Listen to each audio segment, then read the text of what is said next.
Բարև ձեզ սիրելի հայրենակիցներ, եթերում Արևմտյան Հայաստանը հեռուստատեսության լուրերին հերթական թողարկումն ասրված ծրագիրն է։ Մալաթիին Սուրբ Երրորդություն հայկական եկեղեցում մատուցվալա Սուրբ Պատարագ, Մալաթիայի Սուրբ Երրորդություն եկեղեցում մատուցվալա Սուրբ Պատարագ ու կատարվալա խոխու մկրտություն։ Երուսաղեմի հայոց պատրիարքանը կոչանում Իսրայելին ճանաչել հայերի ցեղասպանությունը։ Թեհրանը կարծում է, որ բանակցությունները պիտի շարունակվին նախկինում կնքված փոխըմբռնման հուշագրի համաձայն։ Կոստանդնուպոլսում վերապեցվելու է Բեյքոս թաղամասի Սուրբ Նիկողայոս հայկական եկեղեցի։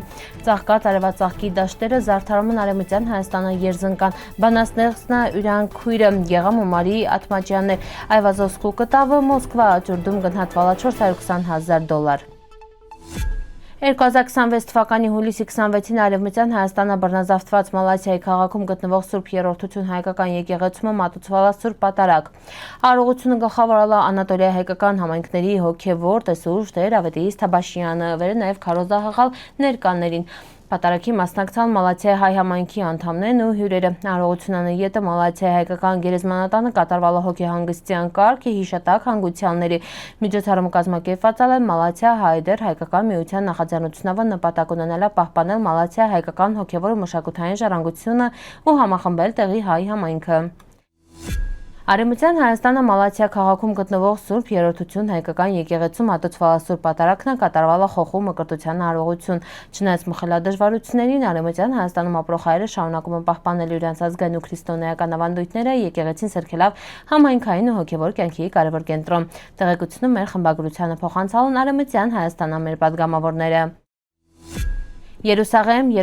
հայոց պատրիարքանը խորը մտահոգություն ու հիասթափություն հայտնալ են կապակցություն վեր հայերի ցեղասպանության ճանաչման վերաբերյալ առաջարկվող բանաձևը դուսամնացալ Իսրայելի խորհրդանի Քնեսեթի քվեարկության օրակարգից։ Պատրիարքանը հայտարարության մեջ ընդգծալ ավերանընդունելի է վերարտաքին քաղաքական ազդեցությունները Կարին ազդին Իսրայելյան ներքին օրենսդրական գործընթացներին իրան։ Հատկապես մտահոգիչ է գնահատվել են հանգամանքը վեր Բաքվի իշխանությունները վերպատասխանատուն Արցախ ավելի քան 120,000 հայերի բռնի տեղահանության հետի ըստ հայտարարության Կարին ազդեցություններն Քնեսեթում քննարկվող հարցերին իրան։ Հայտարարության մեջ վերահաստատում է վեր հայերի ցեղասպանությունը պատմականորեն ապացուցված ու անժխտելի փաստ է վերի ճանաչումը չպիտի պայմանավորված լինի քաղաքական շահերով։ Երուսաղեմի հայոց պատրիարքանը կոչարալ Իսրայելին պաշտոնապես ճանաչել հայերի ցեղասպանությունը ու միանալ են պետություններին վեր արդեն ճանաչել 20-րդ դարի առաջին ցեղասպանությունը։ Միաժամանակ պատրիարքանը նորից կոչաղալ Թուրքիան ընդունել պատմական ճշմարտությունը, ճանաչել հայերի ցեղասպանությունը ու հրաժարվել տրաժխտման քաղաքականությունից։ Իրանի իշխանությունները Թեհրանն ու Վաշինգտոնի միջև միջնորդ հանդիսացող Պակիստանին տեղեկացրել են վեր Թեհրանը դադարեցրել չի Ամերիկայի ներկայացուցիչների հետ շփումը։ Կասեցրել է բանակցային գործընթացը, հաղորդում է Ալ-Հադադ հեռուստաընկերությունը։ Իրան աղբյուրների համաձայն Իրանը Պակիստանի իշխանություններին տեղեկացրել է վեր դուրս չի եկա բանակցություններից, այլ կասեցրել է դրանք։ Թեհրանը նաև Իսլամաբադին տեղեկացրել է վեր կարծում է վեր բանակցությունները պիտի շարունակվին Ամերիկայի Իսլամական Հանրապետության միջև նախկինում կնքված փոխըմբռնման հուշագրի համաձայն։ Կոստանդնուպոլսի թաղամասում 1 տարի տևած վերականգնման գործարանի ետը վերաբացվելու է հայկական Սուրբ Նիկողայոս եկեղեցի։ Վերջինս սարքվել է 1776 թվականին ու այս տարի նշվում է եկեղեցու կառուցման 250-ամյակը։ Աղբյուրի համաձայն եկեղեցին վերաբացվելու այս տարվա օգոստոսի 7-ին։ Այդ օրը Կոստանդնուպոլսի հայոց պատրիարք Սահակ Մաշալյանին ձեռամբը կատարվելու է նաև եկեղեցու վերահսկման արարողություն, իսկ 2 օր անց օգոստոսի 9-ին ստեղ վերանորոգման ետը մատուցվելու է առաջին պատարագը։ Եկեղեցու վերանորոգումը իրականացվել է եկեղեցու հիմնադրամի կողմից, վերականգնման գործընթացն էլ իրագործել է պոլսահայ հայտնի ճարտարապետ Նազար Բինաթլան։ Վերականգնման աշխատանքների շրջանակներում վերանորոգվել են եկեղեցու ընտանիքը, ակուշկեքը, զանգակատունը, սարքվել է նույն տեսքով հիմնվել արխիվային նկարներին իրան։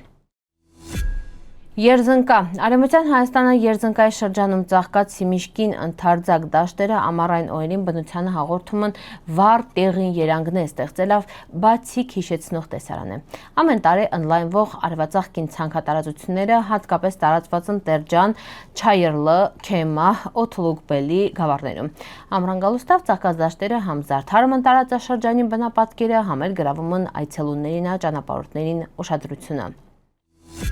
Ցեղասպանությունն մինչև նոր կյանք Ֆրանսիայում 1934 թվականի հուլիսի 21-ին Ֆրանսիայի Օլնեսու Բուա քաղաքում մի հատ բացառիկ կրկնակի հրցանակ է իլել։ հայ քույր ու աղբեր գրողն է Գեղամ ու Մարի Աթմաջյանները ամուսնացան ֆրանսիացի քույր աղբեր Ժաննա Շարլոտ ու Էթիեն Շարլ Շվալիեների հետ։ Հայկական ու ֆրանսիական երգերով բարերավ ու կենացներով նշված էստոնը խորհրդանշելիս այլ ցեղասպանությամբ փրկված ընտանիքին թեզը կյանքի սկիզբը Աթմաջյանների ընտանիքը Բաֆրայից այլել 1915 թվականի հարի ցեղասպանության վաղտը իրանք կուրծրան ընտանիքի անդամների մասին։ Ընտանիքին պապան Միհրան Աթմաջյանը սպանվալա, մաման Փառանձեմ Աթմաջյանը երկու խոխորձը Գեղամինամարինը հետ անցակացալ Աքսորի, Սովի ու Էրկան գաղթի ճամփան հսնելով նախ Պոլիս հետո Հալեբ։ Գեղամ Աթմաջյանը հալամ ջահի տարիքից աշկերել ընկնելիս իրան ամբողջ բնավորությունով 1926 թվականին Հալեպում ինքը կազմակերպալա աշխատավորներին գործադուլը պաշտպանելով իրանց իրավունքներն, ինչին դարդանել ստիպացել գախնի հեռանա Ֆրանսիա։ Ավելի ուշ իրան միացան նաև իր մամանա քույրը։ Ֆրանսիայում Գեղամնամարին ակտիվորեն զբաղվել են գրական գործունեությունով, ստեղծագործելով ու տպագրել ֆրանսիահայ մամուլումը։ Իրանք իրենց կյանքն աշխատանքը նվիրալ են ազգային ինքնության պահպանմանը, համոզված լինելով էր դաժե հայրենիքա հեռու հնարավոր է ծառայել հայ մշակույթին պատմական հիշողությանը։